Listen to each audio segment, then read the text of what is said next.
hoş geldiniz. Takip etmeyi unutmayınız. Bir daha alayım o mesajınızı. Evet arkadaşlar, kanalımıza hoş geldiniz. Abi bu daha gerçekçi olmadı. Dur.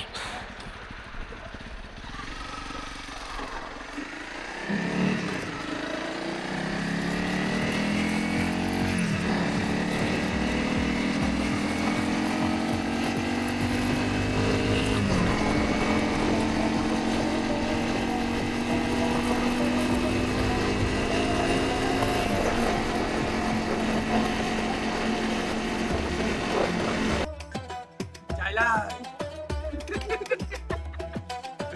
Buyurun efendim.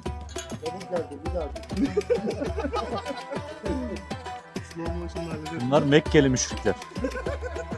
Git abi tepeyi terk edip uçlarız. Bunlar Mekkeli müşrikler o.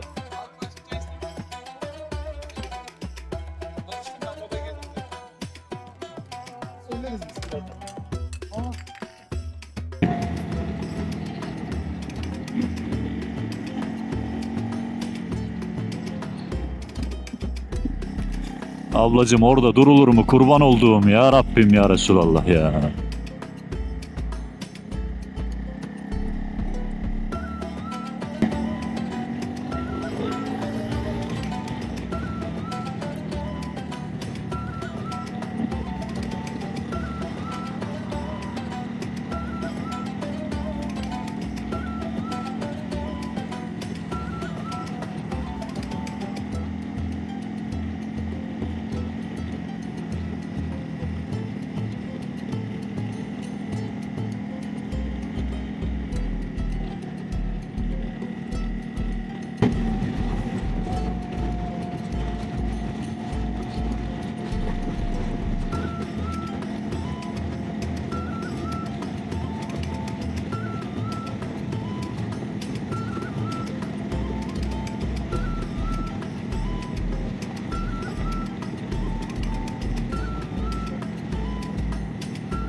Salih'e bir şey, Salih'e diyeceğim geliyor sürekli ya. Ne?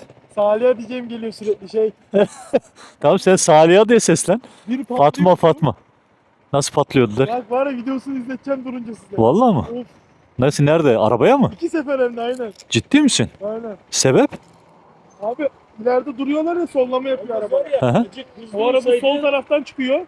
Araba sola döndü, bir tanesinde zor böyle durdu. Diğerinde arabayla beraber döndü. Acı hızlı olsa hiç kurtuluşu yok. Allah Allah. Hiç kurtuluşu yok. Niye öyle bir Öyle döndüler arabayı. Niye atraksiyon yaptı öyle?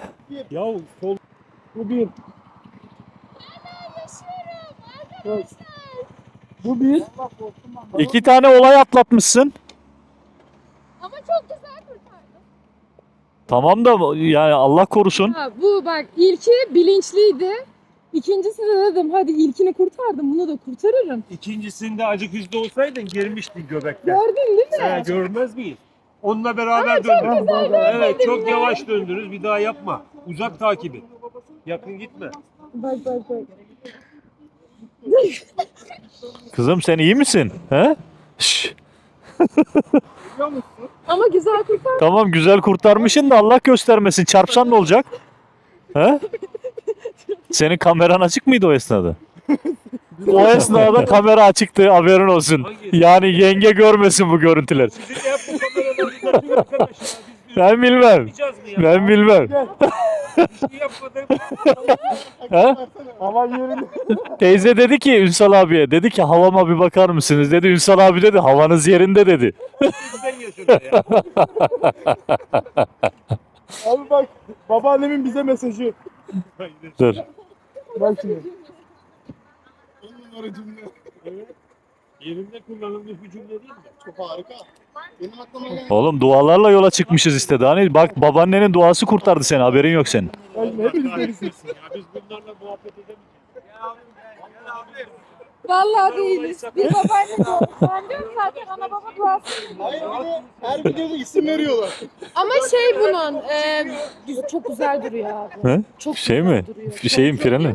Hero'da olsaydı yapışırdım ben kesin. Hero'da senin ama önde şey yok ki. Arkada ABS'n yok ki. Bunda var. Bir şey söyleyeyim mi? Lastik o kadar güzel olmuş ki. Maşallah nasıl duruyor böyle. Altı yüzük makine gibi duruyor. Abi şey harbiden motoru doldurdu. Yani gerçekten Arkadan hani bir görsem, baktıkça bakasın geliyor. Benim de çanta demirlerim çarşamba günü gelecek. Sen nereden? Selami'den mi aldın? Selami'den. Aynısından mı? Bilmiyorum. Sadece arka mı aldın, yanda aldın mı? Ya, Haber var mı lastiklerde işte? Hayır yok. Sen şimdi ona bir sürpriz yap ilk geldiği gün. İlk geldiği gün bir sürpriz yap. biz çantası var zaten Konya'da.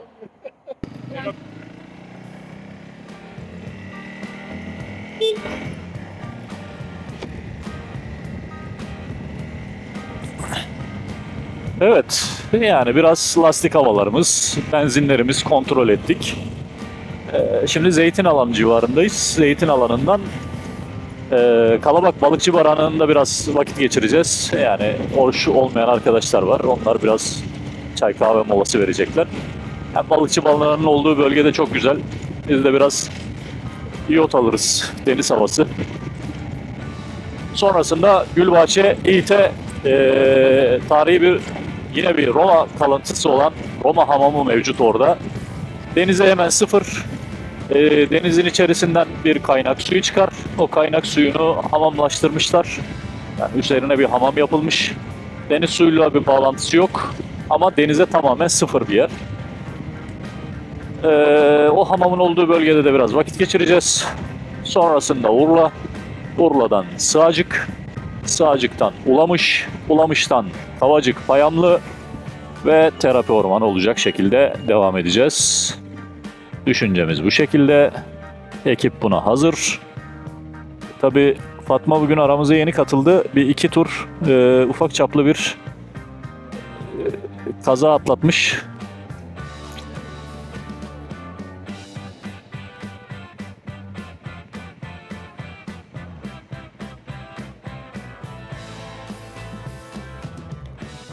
Ya onun için biz asfaltta kullanmayı yani asfaltta kullanmak bize riskli geliyor yani bilmiyorum. Şimdi ben bugün yani daha doğrusu birkaç gün önce lastiklerimi değiştirdim. Şu an kullandığımız motor Dual Sport diye geçmesine rağmen tabii Enduro'ya uyumlu bir motor. Biz de crossları tam cross lastiğe çevirdik. Arka taban çapımız 127 140'a çıkardık. Tabii bu arazide bizim performansımızı etkileyecek. Yani birazcık daha performanslı olacak bir arazide. Çünkü tutunmasını da ciddi derecede arttırıyor.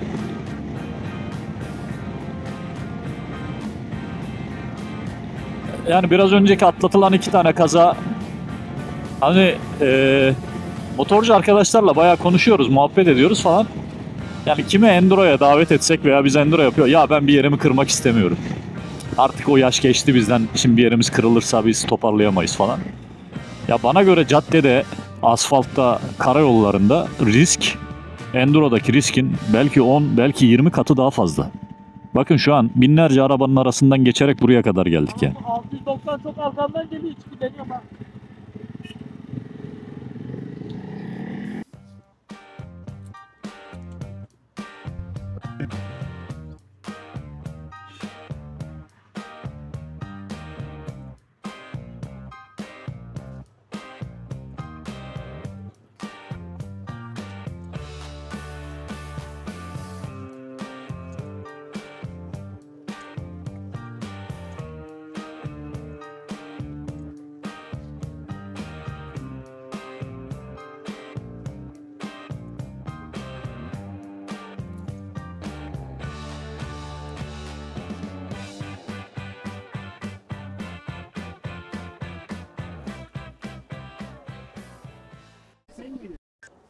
Çaylar.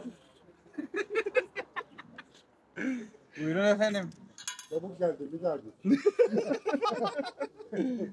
Slow motion'la hallederiz. Bunlar Mekkeli müşrikler. Biz abi tepeyi terk eden okçularız. Bunlar Mekkeli müşrikler bak. Abi başka çay isteyen var mı? Hemen getireyim. Alıştım ben moda girdim direkt. Söyleriz biz birazdan. Aa. Et yiyeceğiz. Ne kumpaslar kuruyorsunuz? Dede Ne sen kumpaslar kuruyorsunuz? sen niyetli misin Ha, ben değilsin? uyarım yapayım Niye sana. çalışmıyor? 3 kamera açık. Çay içmiyor musun? Beni çok kısıtlıyor bunlar. Ben akşam Bunlar gizli gizli çekim yapıyor. Yani kamera açık bilmem ne. Olmuyor mu böyle ya? Hala çekiyor. yandan yandan. Ben de çekeyim. Ben görüntümü aldım. Ben de zaten Teyzeye ettiğin iltifat şu an kayıtlarımızda mevcut. Ya Var değil mi teyzem abi? o benim ya. O var değil mi? Teyzem ya. Var değil mi o? Teyzem ne olacak? Ama Geçmiş bir kayıt daha var. Orada da şey diyor. Abi de genç olsaydı diyor.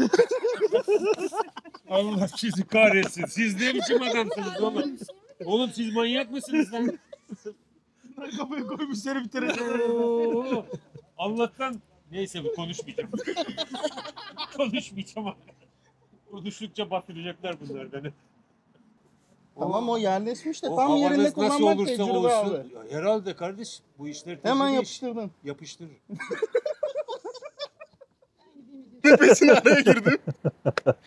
Tam böyle 0'a 0 girdim geri. O Ben Esat'ı sollarken. Evet. Hayır karşıdan gelene sotu. Abi koylara Görmemişsin gittiniz mi bile. bu tarafta? Urla'nın koylarına gittiniz mi? Benim bu tarafta gitme. Evet. Şimdi burası balıkçı barınağı. Şimdi buradan şeye doğru devam edeceğiz. Gülbahçe'ye doğru.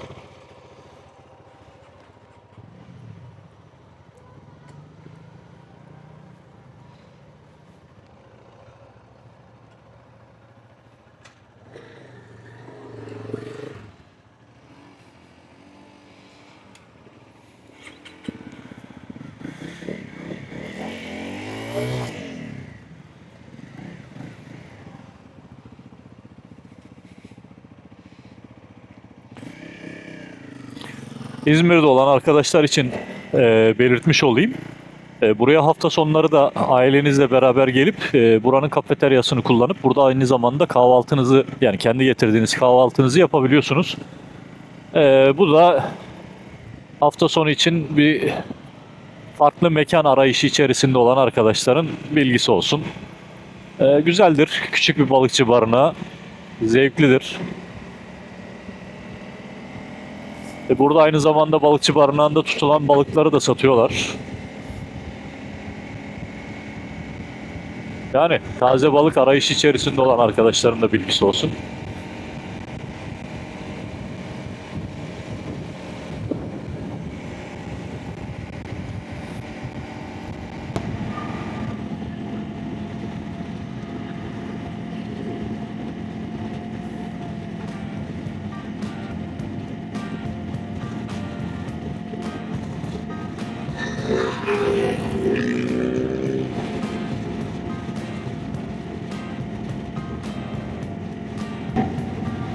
Şimdi Gülbahçe civarına yaklaştık. Burada biraz önce geçtiğimiz kavşak Karaburun Kavşağı diye geçiyor. Otoban çıkışı aynı zamanda. İçmeler, yani Urla İçmeler Mahallesi'ne bağlı o bölge. Şimdi İçmeler'den Gülbahçe'ye doğru giderken tam bu trafik bölge şube müdürlüğünün olduğu yerden sağ tarafta bir tel örgülü arazi var. İİTE'nin arazisi o. İzmir Yüksek Teknoloji Üniversitesi arazisi. O arazinin içerisinden deniz kenarına bir yol gidiyor. Genel olarak kapalı oluyor ama o kapıyı sürekli birileri kırıyor.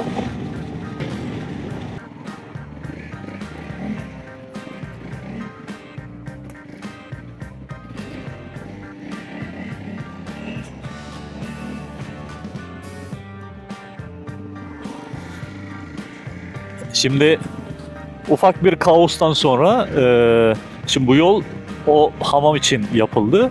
Ya normalde kapısı kapalı ama burayı bilenler, kullanmak isteyenler o tel örgüleri yırtıyorlar. Burası da İzmir Yüksek Teknoloji Üniversitesi'nin normal kendi arazisi aslında. Yani buraya ekstradan bir formül üretilmesi gerekiyor normalde. Şimdi aslında Gülbahçe köyünün içerisinden de su sığ. Sudan bu tarafa geçiş yapılabiliyor. Tabii ama yani sonuç itibariyle sudan geçiyorsunuz. Yani hani belediyenin aslında oraya bir köprü yaptırması hem bu İT arazisinin milletin burayı yıkmamasına, yani zarar vermemesine sebep olur, hem de orası birazcık da turizm yönünden hareketlenmiş olur. Hani Gülbahçe'ye gelenler de bir şekilde, çünkü Gülbahçe aynı zamanda rüzgar sörfü merkezi. Rüzgar sörf sporu yapan kişilerin uğrak mekanı orası. Yani şimdi hani buraya da aslında bir çözüm bulunması lazım yani. Bu hamamla ilgili biz internet araştırması yaptık. Hani suyunun mineral açısından zenginliğiyle alakalı bir bilgiye biz rastlayamadık ama termal su olduğunu biliyoruz. Hatta birazcık da sodyum yönünden zengindir muhtemelen ki suyun kaldırma kuvveti çok fazla. Yani sodalı özellikle suların biliyorsunuz kaldırma kuvveti güzel oluyor. Hani eğer soda oranı daha da yüksekse bağdaş bile kurabilirsiniz suyun üstünde. O kadar ciddi bir kaldırma kuvveti uyguluyor size. Hani burası da o anlamda kaldırma kuvvetini hissediyorsunuz. Yani su isteseniz de suyun içerisine kendinizi batıramıyorsunuz. Küçük bir havuzu var ama İİT, yani İzmir Yüksek Teknoloji Üniversitesi'nde bir profesör öncülüğünde restorasyonu da yapılmış. Şu an hangi aşamadayız bilmiyorum ama birazdan şu yolu kullanarak bir yukarıya çıkarız. Bir bakalım o tarafta ne var.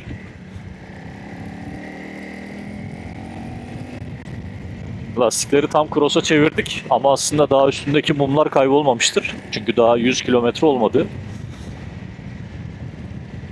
Yani burası harabe gibi aynı zamanda. Ya aslında bakın şu karşıda gördüğünüz yerde bir köprü kalıntıları da var. Hamamımız burada sağ tarafta. Şimdi bakın köprü kalıntıları var burada aslında. Yani bu buradaki su sığ aslında. Yani oradan taşların olduğu yerden geçiyorsunuz ama buraya gündüz geçip de hava karardığında geldiğiniz zaman o tarafa geçmek zorlaşıyor. Mecbur karayolunu kullanıyorlar. Gülbahçe burası. Şu karşı gördüğün yerde hamam. Aha. Hamam.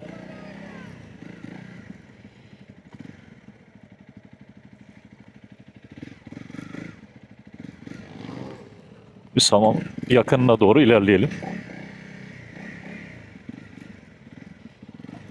Şimdi şu şekilde size hem dıştan göstermiş olayım, hem de yakınlaşayım ki net görebilirsiniz. Şimdi burayı da özellikle çevirmişler ki buradan da bir çıkış var muhtemelen. Biz burayı kullanmadık daha önce ama şeyi çok kullandık. Bu içeriği. Şu şekilde gireceğim.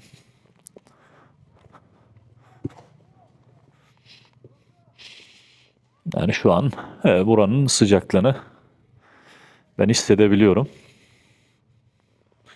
Şekilde göstereyim. Muhtemelen kaynama alanımız da o tarafta. Su ne zaman gelsek bu şekilde berrak, yani buranın taliplisi ve kullanıcısı da çok fazla olmasına rağmen yani su sürekli bir devir daim halinde. Hani giriş ve çıkış deliklerini göremiyoruz ama su seviyesi sabit bu şekilde kalıyor. Yani en derin yeri 1.20 santim falandır. Yani 1 metre 20 santim falandır.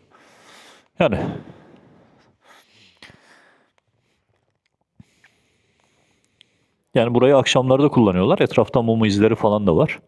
Yani genellikle mum yakarak kullanıyorlar. Dediğim gibi yani soda oranı yüksek gibi duruyor. Ama mineral açısından nasıl bir suya sahip onu bilmiyoruz. Öyle bir veriye de ulaşamadık. İyi tabii, bir gün belki bunun bir çalışmasını yaparsa eğer, hani en azından hangi hastalıklara şifa olduğuyla alakalı biz de fikir sahibi oluruz. Dışarıdan da biraz göstereyim size.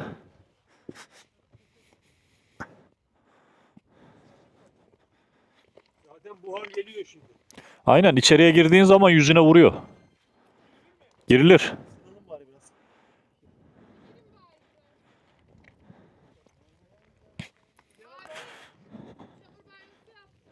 Geliyorum. Şimdi bu alanda çevirdiklerine göre bakın, yani suyun girişi ve çıkışı var. Yani sürekli kaynıyor aslında burada. Yani şöyle göstereyim.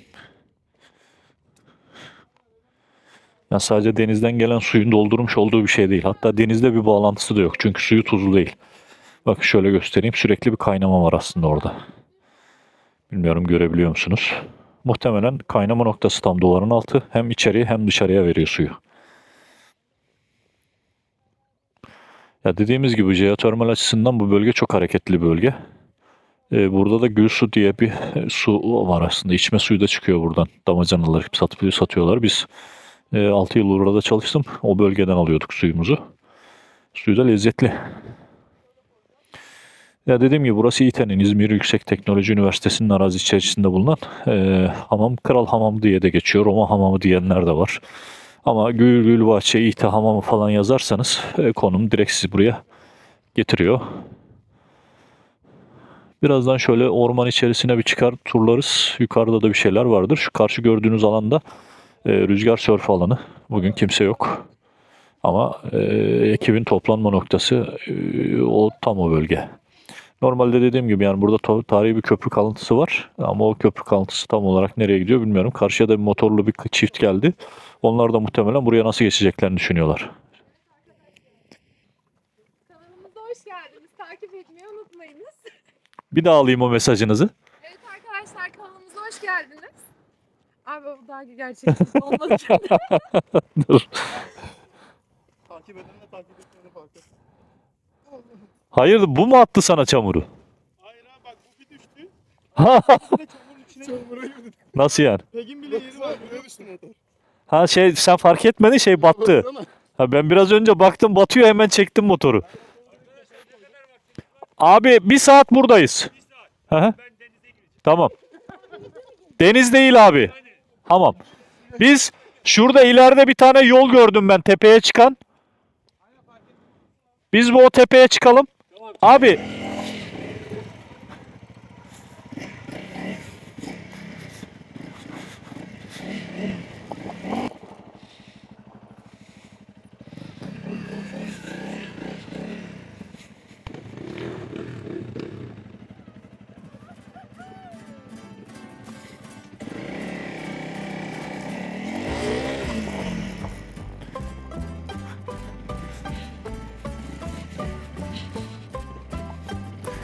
Oo burası bir dalyana çıkıyor.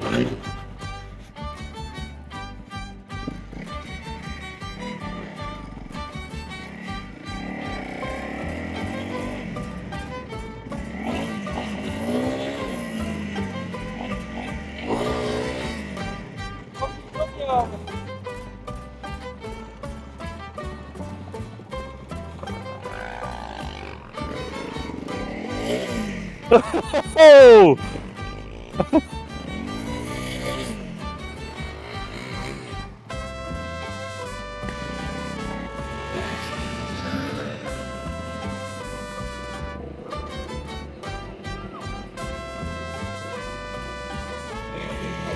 Ne yapıyorsun?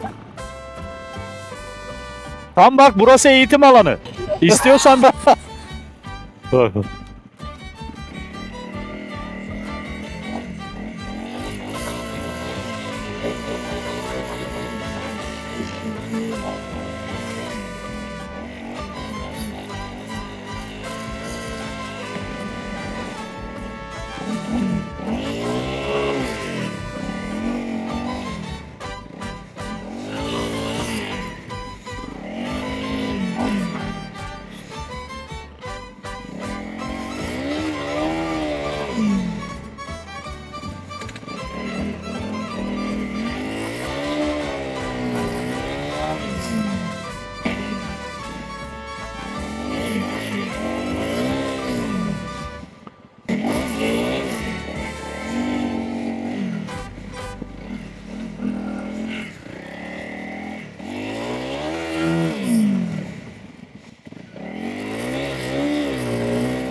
Yapacak bir şey yok. Onlar suya girdi.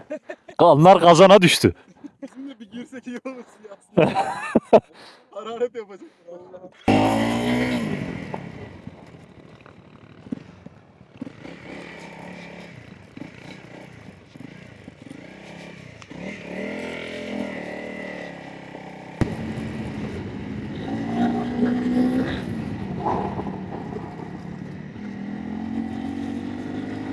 Aynen.